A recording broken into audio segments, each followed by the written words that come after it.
Sus! Magtintinag! Sus! Magtintinag na!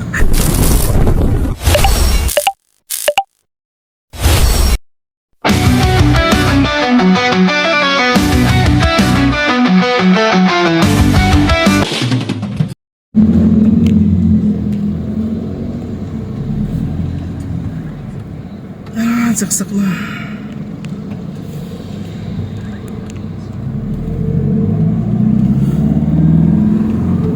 Halak ka!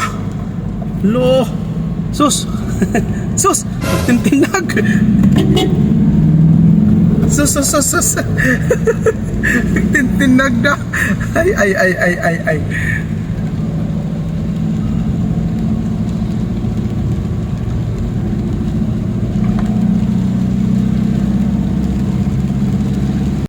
Sa aming paglalakbay dito sa Kinon Road ay muntik kaming mantala dahil may gumuho sa aming pong harapan na mga bato mula doon sa taas, mga kababayan. Kaya buti na lang ay nauna lang yung maliliit kaya nakadaan kami. Pero sabi yung nauna na kagad na motor ay may malalaking sumunod. Kaya hindi na namin po na-capture ng video, mga kababayan. So, yan, dire-diretso kami kasi ang iniisip ko dito ay baka may gumuho dyan sa taas, yung bagong tulay o bagong tunnel. Kaya dire-diretso na lang kami. At hindi na kami ano pa dito, hinto-hinto dahil delikado ang daanan ngayon ng Kinon pag umulan dahil umulan ng malakas pala dito at pagdating namin ay medyo humina siya. Kaya yun, kapag ganun ang sitwasyon ng pag-ulan ay delikado. Lalambot yung inapakan ng bato kaya malaglag. Yan ang delikado dito sa mas lalo pag umaraw, mga kababayan, ay delikado dahil pag matuyo yung inapakan ng bato, okay lang sana kung sumunod yung bato. Kung iiwanan yung lupa, kaya nagkakaguho siya. Dahil maiwanan yung lupa yung bato, matutuyo siya, magka-crack. Kaya ganun ang mangyayari. Kaya yan, andito kami ngayon sa malapit na kami sa Cam 6, mga kababayan. At sana ay ayos lang ang namin dyan sa taas, mga kabayan. Ayun So, samahan nyo kami sa aming pong pag-akyat dito sa Kinon Road. Ayan. At sana ay walang gumuho dyan sa taas dahil kapag may gumuho dyan, delikado. Sigurado kubong kami dito lahat na naka-paakyat. Sabi ko sana. Kaya ayan, nagmamadali ako dito, mga kababayan, dahil nagmamadali na rin yung bus na yon sa harapan ko. Dahil hinahabol ko siya at nakatutok kami kasama ko itong motor. Dahil nga ay umuulan dito sa oras na yan, mga kababayan. Kaya lahat kami ang iniisip namin baka gumuho doon sa unahan ng ng taan nito, doon sa kabila ng tunnel, dahil doon ang gumuguho. Delikado pag matabunan. Pag natabunan, safety naman kami doon sa loob, pero delikado. Baka naman gumuho dito sa kabila, di kubong kami ngayon. Kaya binibilisan namin dito na makalabas para sa ganon. Pag nakalabas na kami, ayos na. Mga master, mga kababayan, ayun dito banda yung napahinto kami dito banda dahil one way, sakto yung lang, one way lang siya kasi gumuho dito sa gilid sa may kaliwa.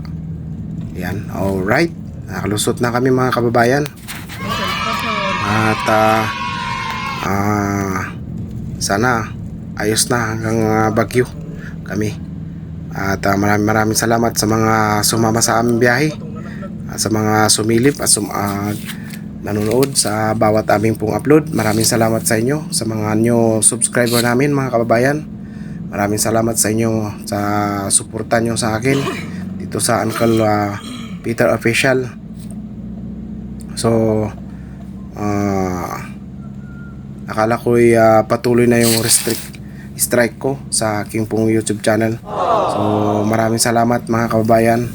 Ay obserbahan ko pa itong channel natin kung tuloy-tuloy okay to. Tabang okay naman ay kakargahan ko pa rin mga kababayan ng video para sa ganun may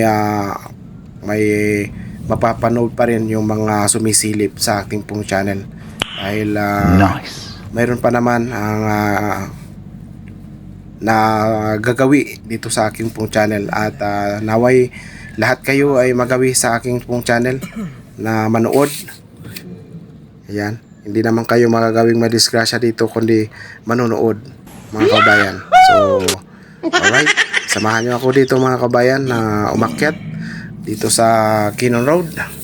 At andito na tayo sa Cap 6. Okay, so maraming salamat sa inyong pagsama talaga sa akin. Kahit ganito lang na video, sana ay masamahan nyo pa rin ako, masilip nyo pa rin ako sa aking pong paglalakbay pag-travel sa lugar na aking pong pinupuntahan. Galing kami ng Pangasinan, pero tinitingnan ko dito sa Kinon, parang hindi naman umulan. Pagdating namin doon sa Kanto, yan na, umuos na yung ulan. At pagdating namin doon sa Kampor ay medyo huminto, kaya nagkaganon. Munti na lang nakalusot kami mga kababayan sa aming pong paglalakbay dito. Okay, alright. So maraming salamat talaga. At kita tayo doon sa ulo ng Lion. Okay. Okay, alright. Nandito na tayo sa may ulo ng Lion o Lion's Head. Yan. So hanggang dito na lang mga kababayan. Maraming salamat sa iyong suporta sa akin. At walang sawang silip sa aking bawat upload sa Uncle Peter Official. So okay, bye bye, God bless. At kami po ay aakyat na dito sa Baguio. At ito na ay sakop ng Baguio na to mga kababayan. Tingnan nyo yan, mga napalawak na yan mga kababayan. Napalawak na yan paakyat. So sige, God bless. Bye bye. Ingat tayong lahat sa ating pong bawat biyahe mga kababayan. Bye bye, God bless.